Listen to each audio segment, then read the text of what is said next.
We have to begin on China. Do you think markets are looking a little overbought here? Good morning, Dan. Surely. If you look at the stock market, it's clearly buying the stimulus news, right? I mean, as you correctly said earlier on your show, the stock indices are up 3 to 5% in those markets. We have seen almost 20% rise in Hang Seng in last 2 weeks.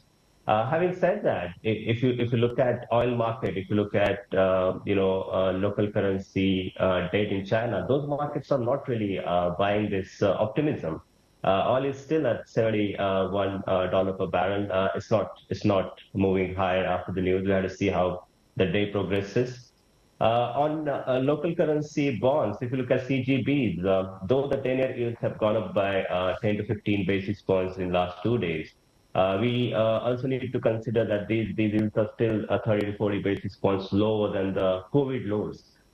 So we need to see a lot on bond market side in local currency and oil market to really see the follow through of this optimism. So I'm kind of in a skeptical camp. I think in the short term stocks could rally, but then I think I'll watch bonds and oil market moves to really upcome this move.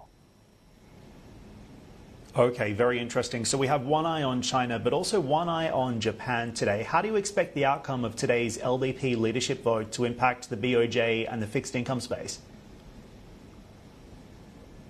So it's difficult to take a take on politics, considering a lot of moving parts. Having said that, in terms of policy continuity, in terms of policy direction, I don't think the leadership change is going to bring anything different that what market is pricing in for this year and next. We continue to expect a rise in interest rates in Japan over the next few quarters, if not beyond, and that would mean you want to stay defensive local currency bonds there in our view.